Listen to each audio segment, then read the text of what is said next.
South India में इन दिनों एक नए नए राजा बने थे, महाराज छत्रपति संभाजी। कौन बने थे? महाराज छत्रपति संभाजी, शिवाजी के बेटे। 1680 का साल बड़ा दुर्भाग्यपूर्ण साल था। 1680 में दो राजा मरते हैं। मेवाड़ महाराणा राज सिंह 1680 में डेथ होती है, और महाराज छत्रपति शिवाजी की 1680 में डेथ हो जाती है। तो औरंगजेब का एक बेटा था अकबर। औरंगजेब का बेटा कौन था? उसकी पोस्टिंग अपने राजस्थान में थी। राज सिंह और दुर्गादास ने प्लानिंग की कि यार अकबर को अपनी तरफ मिलाते हैं। तो दुर्गादास जी अकबर के पास गए और अकबर को जाके कहा कि अकबर मुगल बादशाह बनना चाहता है? तो उसने कहा हाँ। जैसे डैडी मरेंगे, डैडी के मरने के बाद में मैं तीनों भाइयों को मारूंगा, और तीनों भाइयों को मार के और मैं क्या बन जाऊंगा? मुगल बादशाह। दुर्गादास ने समझाया कि यार जैसे तेरे पापा सुबह शाम दोनों टाइम जिम जाते हैं ना, लगता नहीं है मरेंगे बहुत जल्दी।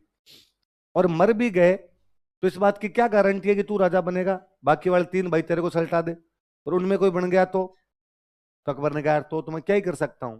तो दुर्गादास राज सिंह ने कहा कि तेरे पास मौका है, हम तेरे साथ है, तू तेरे को खुद को मुगल बादशाह घोषित कर दे। अकबर का एक सेनापति था, उसका नाम था तहवूर खान। क्या नाम था? अकबर की जो सेना थी उसका मुख्य सेनापति कौन था? तहवूर खान का पूरा परिवार था आगरा में। परिवार कहां पे था भाई? वो बेचारा राजस्थान लड़ने के लिए आया तो परिवार तो आगरा में रहा होगा। औरंगजेब ने उसके पूरे परिवार को गिरफ्तार किया, और गिरफ्तार करके तहवूर खान के पास मैसेज किया कि तहवूर खान, तुम्हारे अकबर और दुर्गादास के अंदर गठबंधन हो रखा है, ये गठबंधन तोड़वा, और यदि गठबंधन नहीं तोड़वा पाया तो तेरे लुगाई टाबर मेरे पास गिरफ्तार रही, शाम से पहले पहले तेरे पास समाचार आ जाएंगे कि सबको आगे में जला के मार दिया है मैंने। तहवूर खान बेचारा जानता था कि औरंगजेब आदमी तो जालिम है, जिसने बाप को गिरफ्तार कर लिया, दो दो भाइयों को मार दिया, मुराद दारा दोनों को मार दिया। और दारा को तो औरंगजेब इतना बुरा मारता जिसकी हद नहीं। दारा और दारा का बेटा था सुलेमान। क्या नाम था दारा के बेटे का? दोनों को गिरफ्तार किया, गिरफ्तार करके दोनों को जेल के अंदर बंद किया। उसके बाद एक दिन दोनों को दिल्ली में घुमाया, हथकड़ियां लगा के हाथी के पीछे बांध के पूरी दिल्ली के अंदर घुमाया, और दिल्ली में ऑर्डर जारी किया गया कि हर आदमी दारा और सुलेमान पे थूके। बीच बीच में पिटाई की गई उनको, वापस लाए, वापस ला के दोनों को मार दिया था। तो कहते दारा को तो उसने और यूं तड़पा था, पहले अंगुलियां काटी थी, फिर यूं कान काटे, आंखें फोड़ी, बाद में उसकी गर्दन काटी थी। वो और कितना क्रूर और जालिम आदमी रहा होगा कि उसने दारा को मारा। दारा को मारने के बाद दारा की जो गर्दन थी उसको पैकिंग करवाई, गिफ्ट पैक करवाया। वो दिल्ली बैठा है, पिता शाहजहां को आगरा में उसने गिरफ्तार कर रखा है। शाहजहां का प्रिय पुत्र कौन है? दारा। औरंगजेब ने दारा को मारा, और दारा को मारने के बाद में दारा की जो गर्दन थी वो गिफ्ट में पैक करवा के शाहजहां के पास भेजी, और जिस नौकर के साथ भेजी उसको कहा कि इस गिफ्ट को तब खोलना है जब शाहजहां खाना खाने के लिए बैठे।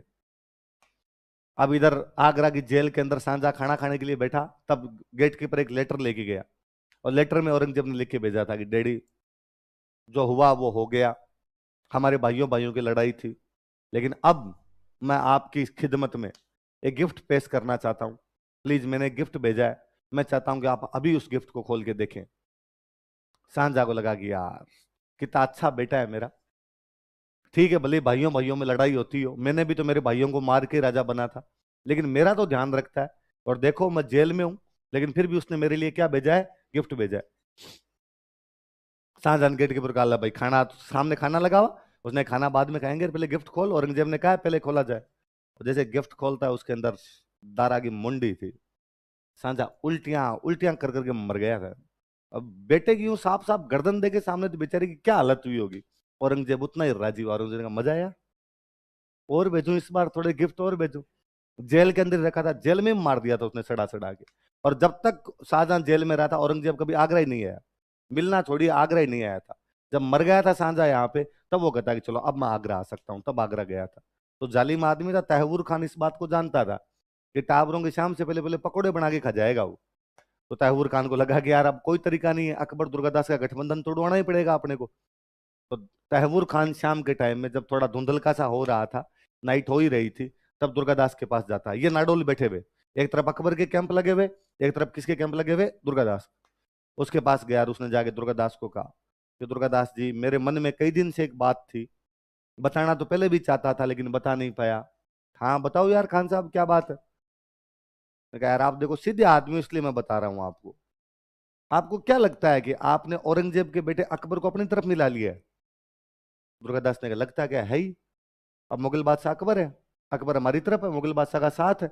अब हम औरंगजेब को मारेंगे, और औरंगजेब को मार के जोधपुर पे हमारा कब्जा हो जाएगा और दिल्ली पे कब्जा हो जाएगा अकबर का। कहा, नहीं, ये दोनों बाप बेटे मिले हुए हैं आपस में। अकबर और औरंगजेब की 60 गांठ है, और अकबर आपको पकड़ के औरंगजेब को सौंपेगा? उसने नहीं यार ऐसे थोड़ी हो सकता है। अरे मुझे तो पता है, मैं तो सेनापति हूँ, मुझे तो अंदर की सारी बातें पता है। मैं तो आपको बताने ही आया था, बच सकते हो तो बच जाओ, निकल सकते हो तो यहाँ से निकल जाओ, वरना कल गिरफ्तार करके मार देंगे आपको ही। दुर्गादास जी ने कहा नहीं यार, मेरे यूं विश्वास होता नहीं तेरी बात का। तो तहवूर खान ने और कहा कि एक काम कर लो, अभी अकबर के पास जाके बातचीत करो। आप तो सियाने आदमी हो, उम्र खाई है आपने, तो अकबर से बातचीत में भी निकलवा लोगे कि वो क्या चाहता है। तो दुर्गादास जी गए अकबर के पास रात को बातचीत करने के लिए। तहवूर खान अकबर के गेटकीपर को रुपए दे के आया था कि साम दाम दंड भेद येन केन प्रकारेण, किसी भी तरीके से दुर्गादास अकबर से मुलाकात नहीं करना चाहिए, तेरे को जितने रुपए चाहिए वो ले ले। दुर्गादास जी गए गेटकीपर का, भाई अकबर से मिलना है। उसने कहा नहीं भाई, शहजादा शाम को सोया था तब वो कह रहा था मेरे सर दर्द है और मुझे कोई भी नींद के अंदर डिस्टर्ब ना करे। अरे तू अंदर जाके कह कि मैं दुर्गादास हूं, मेरे से मिल लेगा वो। आपके लिए तो स्पेशल मना किया था कि दुर्गादास जी आए तो कहीं सुबह ही मिलेंगे, अब कोई रात को कोई बातचीत नहीं होगी। अब दुर्गादास जी के मन में डाउट आया कि यार इसका मतलब ये बाप बेटे मिले भी हो सकते हैं। दुर्गादास जी रात को ही अपनी सेना लेके जोधपुर की तरफ निकल गए। अकबर बेचारा सुबह उठा तो उसने देखा कि वहां तो कोई यही नहीं, और अकबर को पता चला कि अपने हाथ से बाजी तो निकल गई। इतने में औरंगजेब को टाइम मिल गया, औरंगजेब ने अपनी एक बड़ी सेना इकट्ठी कर ली, और औरंगजेब ने कहा अब अपनी और किसी के साथ दुश्मनी नहीं है, अब अपना दुश्मन एक है अकबर, इसको मारूंगा मैं। अब अकबर बेचारा दुर्गादास जी के पीछे भागा, उसने कहा अंकल मरवा दिया, वो बापू पीछे लगा हुआ है, तुम मेरे बापू को जानते हो कितना जालिम आदमी है, मुझे पक्का मारेगा। अब दुर्गादास जी की भी समझ में आ गया कि यार मिसअंडरस्टैंडिंग की वजह से ये सब हो गया है। पर अब क्या किया जाए, अब पछताई हो जब चिड़िया चुग गई। अब तक औरंगजेब अपनी पावर के अंदर आ चुका था वापस। तो दुर्गादास जी ने कहा कि अकबर, अब अपने को एक ही आदमी बचा सकता है। कौन? का कटप्पा। कौन बचा सकता है? साउथ इंडिया में इन दिनों एक नए नए राजा बने थे, महाराज छत्रपति संभाजी। कौन बने थे? महाराज छत्रपति संभाजी, शिवाजी के बेटे। 1680 का साल बड़ा दुर्भाग्यपूर्ण साल था। 1680 में दो राजा मरते हैं। मेवाड़ महाराणा राज सिंह 1680 में डेथ होती है, और महाराज छत्रपति शिवाजी की 1680 में डेथ हो जाती है। यहां राज सिंह के पास बन गया था जय सिंह, उधर शिवाजी के बाद कौन बन गया था? संभल। जय सिंह भी दुर्गादास के इनके साथ में, शुरू शुरू में राठौर सिसोदिया गठबंधन में शामिल था, बाद में अलग हुआ था, वो यहाँ साथ में। तो अकबर ने कहा यार मैं तो संभाजी को जानता ही नहीं। तो कहा वो तू मेरे पे छोड़ दे। तो उसने कहा मेरा परिवार यार, मेरे बच्चे मेरे साथ में। दुर्गादास ने कहा बच्चों की व्यवस्था मैं यहाँ करके जाता हूँ। बच्चों को मारवाड़ में छोड़ा। दुर्गादास अकबर को लेके यहाँ से कहाँ जाते हैं, किसके पास जाते हैं? संभाजी के पास में जाते हैं। अब अकबर के सॉरी औरंगजेब के तीन दुश्मन एक साथ थे। औरंगजेब का एक दुश्मन दुर्गादास, दूसरा दुश्मन उसका खुद का बेटा अकबर, और तीसरा दुश्मन कौन? औरंगजेब को लगा मरा दिया, अब ये तीनों एक साथ और हो गए। अब औरंगजेब जल्दी से जल्दी साउथ इंडिया जाना चाहता है। उसने कहा सबसे पहले तो अकबर को मारना है, बाद में इन दोनों को और देखना है क्या करना है क्या नहीं करना है। पर औरंगजेब को डर लगे कि यदि मैं साउथ इंडिया गया तो ये मेवाड़ मारवाड़ वाले पीछे पंगा कर देंगे यहाँ पे, क्योंकि मेवाड़ मारवाड़ वाले औरंगजेब के खिलाफ थे, दुर्गादास के खिलाफ बाकी वाले लोग साथ थे। तो उसको लगा यार मारवाड़ वालों से तो संधि हो नहीं सकती, क्योंकि मैं अजीत सिंह को राजा बनाऊंगा नहीं तब तक ये संधि करेंगे नहीं। तो उसने जयसिंह से बात की। उसने जयसिंह को कहा कि भाई जयसिंह, तेरी और मेरी तो कोई लड़ाई नहीं है यार, और तू हमसे संधि कर ले, और हम तेरे से जजिया नहीं लेंगे, उसके बदले में तू हमें केवल तीन चीज दे दे, पूर्व मंडल और बदनौर। क्या दे दे? और ये भी यार कागजों में दे दे, बाकी नहीं लेंगे, तू तेरी रख ले। तो जयसिंह संधि करता है। फिर जयसिंह को भी पता था कि यार अपनी सीधी सीधी लड़ाई तो है नहीं, क्यों पंगा लिया जाए, अपने थोड़े दिन रेस्ट ले लेते हैं लड़ाई से। तो जयसिंह राठौड़ सिसोदिया गठबंधन से अलग होता है, जजिया देते नहीं, और उसके बदले में तीन परगने दे देते हैं। कौन कौन से?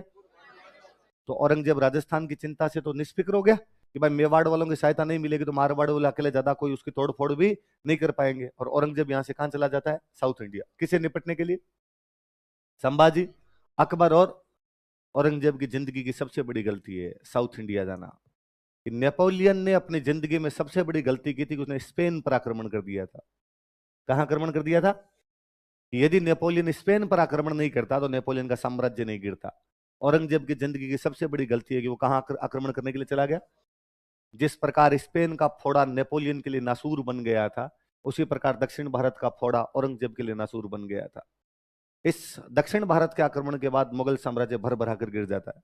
औरंगजेब एक बार साउथ इंडिया में जाके फंसता है, अपनी मौत तक साउथ इंडिया से बाहर ही नहीं आ पाता, फिर वो साउथ इंडिया ही रहता है। औरंगजेब ने अपनी पूरी शक्ति झोंकी और 1689 के आसपास में संभाजी को पकड़ के मार देता है। किसको मार देता है? संभाजी को उसने और क्रूर तरीके से मारा था। मतलब संभाजी वाली मौत तो इतिहास की सबसे दर्दनाक मौत है। टुकड़े टुकड़े करवा दिए थे संभाजी के, थोड़े थोड़े थोड़े थोड़े मछलियों के टुकड़े करके नदी में बहाए थे उसने संभाजी के। संभाजी को जब मार दिया तो अकबर दुर्गादास के समझ में आया कि यार अपने तो किसके पास में आए थे? संभाजी के। और संभाजी को मार दिया, तब अब अगली बारी अपनी है। तो अकबर ने दुर्गादास को कहा कि दुर्गादास जी आप तो जाओ वापस मारवाड़, मैं जा रहा हूं ईरान। कहां जा रहा हूं? ईरान के राजा से सहायता लेके आ रहा हूं। मैं ईरान के राजा से सहायता लेके आऊंगा, इधर से आप सेना लेके तैयार रखना, हो सके तो जयसिंह से बात करके तैयार रखना, उधर से आप आ जाना, इधर से मैं और ईरान का राजा आ जाएंगे और मेरे बाप को मार लेंगे। इसको तो मारना ही है, इसको मारेंगे अपने पक्का। अकबर उधर से तैयार हो रखा पूरा एकदम। अकबर ईरान जाता है, ईरान का राजा उसको शरण देता है, थोड़े दिन अपने पास रखता है, फिर ईरान का राजा अकबर को मार देता है। शायद ऐसा हुआ होगा कि औरंगजेब ने मैसेज किया होगा कि मेरा बेटा तेरे पास बैठा है, निकम्मा है, मेरे खिलाफ है, तो उसको मार दे, तो उसने पकड़ के मार दिया था। तो बाद में यहां पर अब दिक्कत ये हुई कि अकबर के जो वो बेटे बेटी थे वो दुर्गादास जी के पास रह गए। तो टाबरों को तो यहीं छोड़ के गया था, तो वो बाद में यहीं पे रह गए। उन दो टाबरों के नाम थे, लड़के का नाम था बुलंद अख्तर। क्या नाम था? और जो लड़की थी उसका नाम था सफियतुन्निसा। लड़के का नाम तो क्या था? बुलंद अख्तर। और लड़की का नाम क्या था? किसके बेटे बेटी है? जब अकबर उधर ईरान गया, ईरान जाके मर गया, तो दुर्गादास ने औरंगजेब ने पूछा भाई अकबर का परिवार कहाँ है? तो पता चला कि उसके बेटे बेटी तो किसके पास में? दुर्गादास के पास में। तो औरंगजेब ने दुर्गादास के पास मैसेज किया कि भाई दुर्गादास, ठीक है यार, तुम हमारे दुश्मन हो, अपनी आपस में लड़ाई चल रही है, लेकिन यार मेरे पोते पोती तेरे पास है, इनको तू मुझे सौंप दे। दुर्गादास ने कहा अरे तो बड़ा समझा क्या मुझे? और जो तू अपने बेटे के पीछे हाथ धो के पड़ा हुआ था कि अकबर को मारूंगा, इस बात की क्या गारंटी है कि जब तेरे पास बुलंद अख्तर और सफीतुन्निसा आएंगे तो तू इनको नहीं मार देगा? और यदि इनको मार देगा तो मैं यार कल को मरने के बाद अकबर को ऊपर जाके क्या मुंह दिखाऊंगा? अकबर मेरा दोस्त था, उसने कहा था मेरे टाबरों का ध्यान रखना, और मैं क्या कहूंगा कि मैंने तेरे टाबरों को औरंगजेब को सौंप दिया और औरंगजेब ने मार दिया। तूने यार तेरे बाप को और भाइयों को और उनको नहीं बख्शा, तो इनको टाबरों को तो कहीं बख्श देगा तू? औरंगजेब ने कहा मैं कुछ ही नहीं करूंगा, हाथ नहीं लगाऊंगा इनके, मेरी दुश्मनी अकबर से थी, इन टाबरों से नहीं है, इनको तू सौंप दे। लेकिन दुर्गादास जी ने देने से मना कर दिया। तो फिर औरंगजेब के दरबार में अपने जोधपुर के एक राइटर रहते थे, ईश्वरदास नागर। कौन राइटर थे, नाम बोलो देखे? औरंगजेब ने ईश्वरदास जी को कहा, ईश्वरदास जी आप दुर्गादास के पास जाओ, जाके बात करो ना यार, टाबरों को दिलवाओ। ईश्वरदास जी आए, इन्होंने दुर्गादास जी को कहा कि देखो दुर्गादास जी, टाबर आपके तो है नहीं, टाबर वैसे ही उसके हैं, दे दो उसको। दुर्गादास जी ने सेम वही बात कही, मार देगा, पक्का मारेगा इनको। ईश्वरदास जी ने कहा मेरी गारंटी है। और वैसे ही दुर्गादास जी अपने राजस्थान में तो कहते हैं कि मूलधन से ज्यादा अच्छा ब्याज होता है, मूलधन से भी ब्याज ज्यादा प्यारा लगता है। दादा दादी को अपने पापा से भी ज्यादा अपने प्यारे लगते हैं, बेटे बेटी से भी ज्यादा प्यारे पोते पोती होते हैं, दोहिते दोहिती होते हैं। कि छोटे होते थे तब स्कूल जाने के लिए घर में झगड़ा करते कि नहीं जाऊंगा स्कूल, तो पापा मम्मी कूटते पकड़ के कि जाना पड़ेगा, क्यों नहीं जाएगा? और गांव में तो टाबर यूं लिट जाया करते थे कि नहीं जाऊंगा, कैसे भेज दोगे, बाल मिट्टी में कर लिया करता था, धूल उछाड़ने लग जाते कई तो। और घर वाले कूटते कि नहीं नहीं जाना पड़ेगा स्कूल, उन्हें पकड़ के खींच खींच के लेके जाते हैं। अक्सर दादा दादी आगे भी छुड़ा गए, रहने दो, बना रहे हो कलेक्टर, आज ही लगा दोगे इसको, नहीं जा रहा नहीं जा रहा, आजा इधर आजा। और वैसे ही पापा कभी पीटते तो अपनी ढाल कौन बनते हैं? लगभग दादा दादी बचाते ही हैं। लगभग क्या, हमेशा बचा ही लेते हैं। दादा दादी का यूं पोते पोती के प्रति स्नेह रहता ही है हमेशा, तो वो बचाने का काम करते हैं। तो मैं हमेशा हंसता ही हूँ कि गांव में कई कई टाबर जो होते हैं उनको दादा दादी इतना लाड करते हैं कि फिर वो पहली क्लास में जब जाते हैं तब 9 साल के होते हैं, कि जाने देते नहीं घर वाले, तो कि भाई चला जाएगा चला जाएगा। तो अब वो जो पहली क्लास में एडमिशन कराया तब वो 8-9 साल का था, फिर वो 5वीं क्लास में बेटा बेटा मुझको बंट देता है। फिर गए कि गांव में 5वीं क्लास का टूर्नामेंट हुआ, कबड्डी का टूर्नामेंट हुआ, उसमें बाकी सारे टाबरी नाने नाने जिलप है, एक बेटा डाकी घूमे उनके बीच में, उठा उठा के फेंके टाबरों को। हाँ हाँ, तो फिर वो ऐसे जो टाबर होते हैं वो दादा दादी के क्या होते हैं, लाडले होते हैं। तो ईश्वरदास जी ने वही कहा कि यार दादा दादी कभी नहीं मारते यार बच्चों को, सौंप दो इनको। तो दुर्गादास जी ने कहा कि दोनों को एक साथ नहीं भेजूंगा, पहले बच्ची को ले जाओ, मैं देखूंगा औरंगजेब का बिहेव वगैरह कैसा है, फिर मैं किसको भेज दूंगा, बुलंद अख्तर को भेज दूंगा। तो किसके कहने पर बच्चों को सौंपा गया? तो कहते हैं बच्ची पहले गई थी। तो बच्ची जब औरंगजेब के पास पहुंची तो औरंगजेब बड़ा राजी हुआ, गया यार मेरी पोती इतने दिनों बाद आई है। सिर पे हाथ फेरा, बिठाया अपने पास में, फिर उसको कहा, अपने मंत्रियों को उनका, कि यार हिंदुओं के घर में रह के आई है, हिंदू बना दिया होगा इसको, ओम भूर्भुवस्व सिखा दिए होंगे इसको, लेके जाओ पहले इसको मुसलमान बनाओ, इसको कुरान पढ़नी सिखाओ, इसको नमाज पढ़नी सिखाओ। तो उस बच्ची ने कहा कि नहीं तो, क्यों सिखाओ मुझे ये, मुझे कुरान आती है, मुझे नमाज भी आती है। तो औरंगजेब ने कहा तुझे कैसे आई, तू वहां हिंदुओं के घर में रहती थी, वहां किसने सिखाई, वहां को आरतियां सिखाई होगी तुझे। तो ना ना ना ना, एक मौलवी साहब दिल्ली आते थे हमें पढ़ाने के लिए, वो हमें अरबी फारसी सब सिखा के गए हैं, वो हमें कुरान भी पढ़ा के जाया करते थे, नमाज भी सिखाते थे, और मैं तो एकदम मुसलमान ही हूँ, उसी तरीकों से वहां रहा करती थी। तो औरंगजेब ने कहा मौलवी साहब, वहां कौन मौलवी साहब भेजता था तुम्हारे पास में? तो कहा, बाबा जी। बाबा जी कौन? तो कहा, दुर्गादास। तो दुर्गादास तुम्हें पीड़ता नहीं था? कि नहीं तो, हमारा सबसे ज्यादा लाड ही दुर्गादास जी रखते थे। तो मेरे बारे में तुम्हें उल्टा पुल्टा कहता होगा ना, आपकी तो कोई बात ही नहीं आई कभी। औरंगजेब को बड़ा अजीब लगता है। तो औरंगजेब पूछता है सपीतुनिसा से वापस कि आजकल दुर्गादास कैसा दिखता है, मैंने कई साल पहले उसको देखा था, अब तो बाल ही सफेद हो गए होंगे उसके भी, कितना बूढ़ा हो गया वो, कैसे रहता है, क्या करता है, कैसे कपड़े पहनता है। तो उसने कहा इन सालों में मैंने भी नहीं देखा दुर्गादास जी को। क्यों, आजकल उसका बर्ताव तुम्हारे प्रति बदल गया?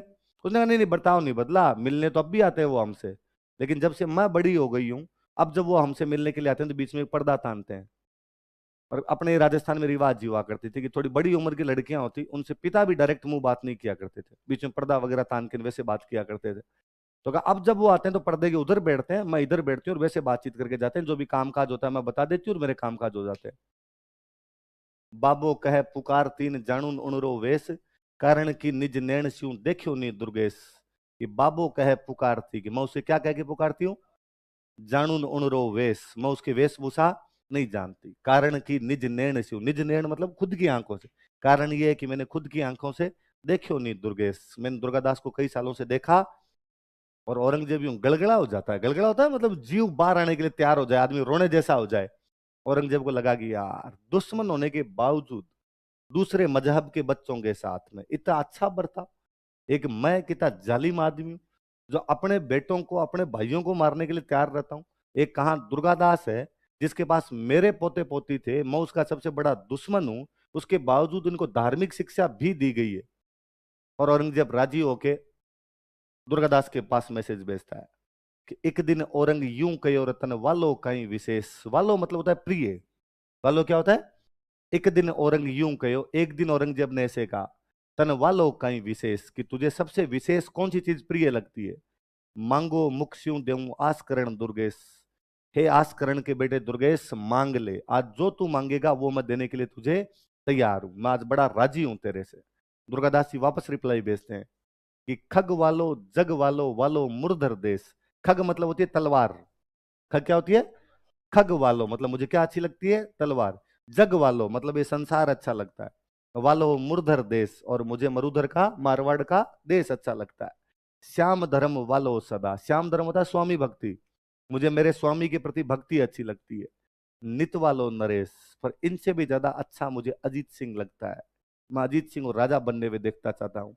यदि औरंगजेब तू मुझे कुछ देना ही चाहता है तो अजीत सिंह को जोधपुर का राजा बना दे।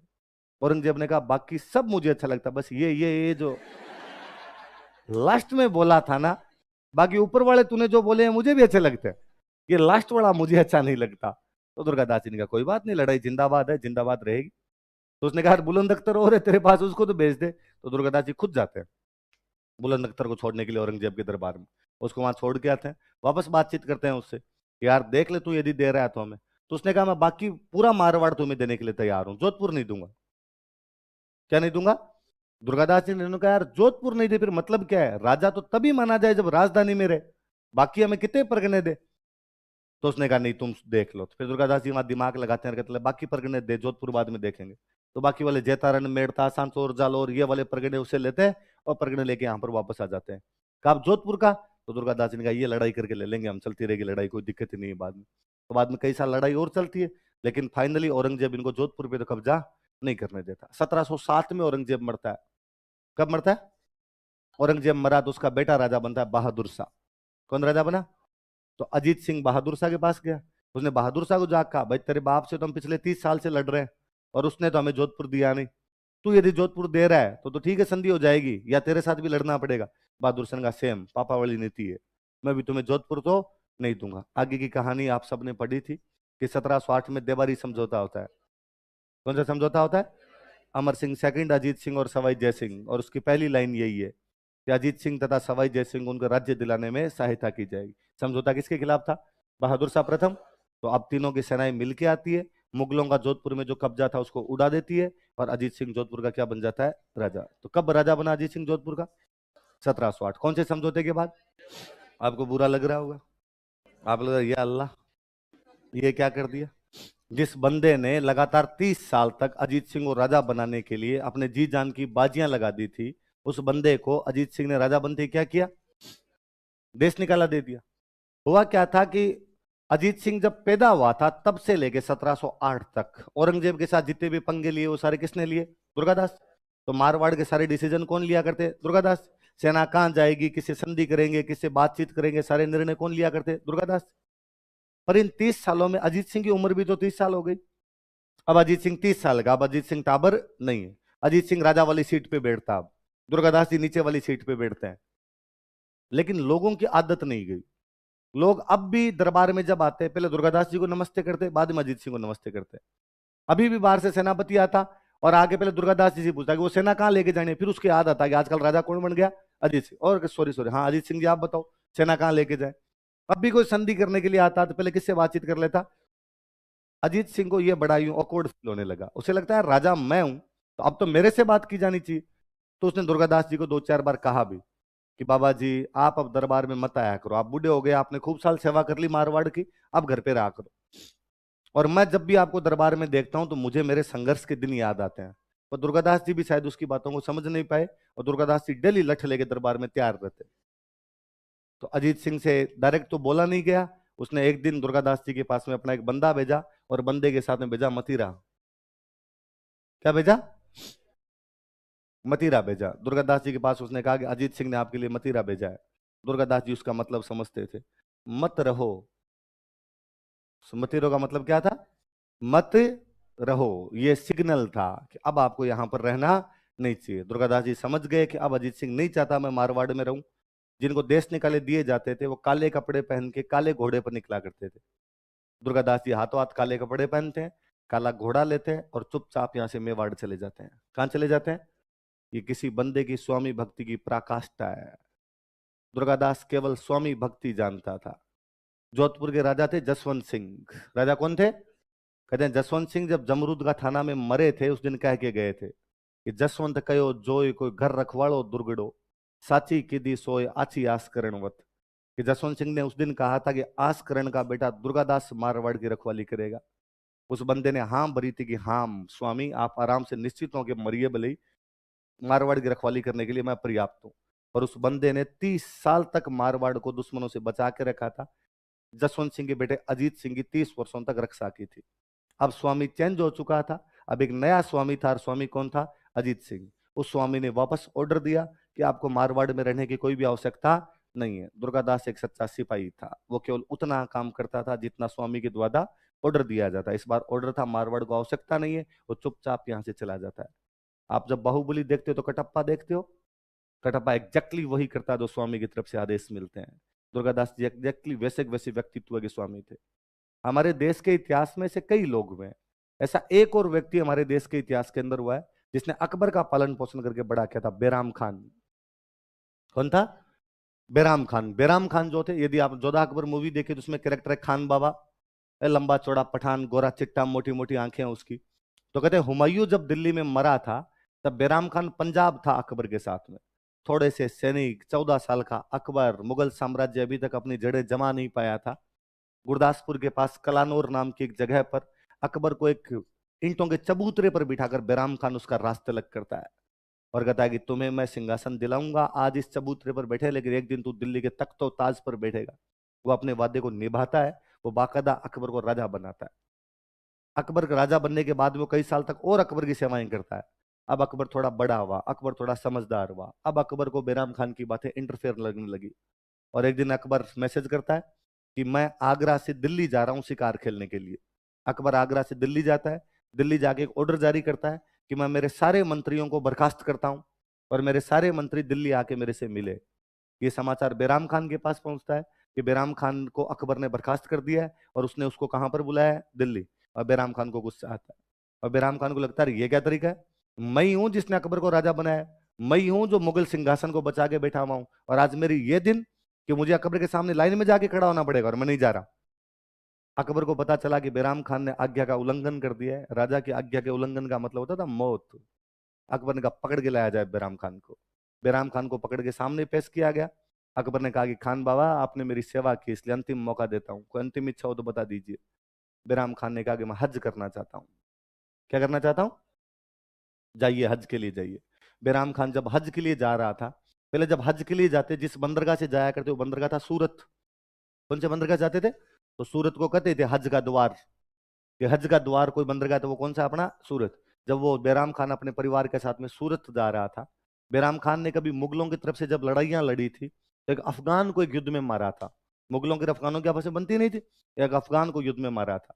उस अफगान को जिसको युद्ध में मारा था उसका बेटा सूरत के आसपास कहीं रहता था। उसके बेटे को पता चला कि बैराम खान अकेला जा रहा है, बीच में बैराम खान को पकड़ के मार देता है। बैराम खान का अंत बहुत बुरा था। बैराम खान और दुर्गादास जी एग्जैक्टली सेम कैरेक्टर है। दोनों ने अपने अपने राजाओं के बेटों को राजा बनाने के लिए अपने जी जान की बाजियां लगाई थी। लेकिन बैराम खान और दुर्गादास में लास्ट में जाके एक अंतर दिखाई देता है। दुर्गादास जी लास्ट टाइम तक स्वामी भक्त है। बैराम खान अंतिम समय में जाके विचलित हो जाता है। वो अंतिम समय में जाके अकबर की आज्ञा मानने से मना कर देता है। दुर्गादास जी वहां भी स्वामी भक्त है। उनको लगा कि अब मारवाड़ को मेरी आवश्यकता नहीं है, तो चुपचाप यहाँ से कहाँ चले गए थे। इसलिए आज भी जब भी स्वामी भक्ति का जिक्र आता है हमारे दिमाग में दो ही नाम आते हैं, दुर्गादास राठौड़ और पन्ना धा है। कौन कौन से दो नाम आते हैं? तीसरा नाम यदि स्वामी भक्ति के तौर पे आता तो चेतक आता है। और चेतक मिनक नहीं है, घोड़ा है। मिनकों में तो आज दिन तक दो ही नाम लिए जाएंगे, या तो दुर्गादास जी का लिया जाएगा, किसका लिया जाएगा? पन्ना धाय का।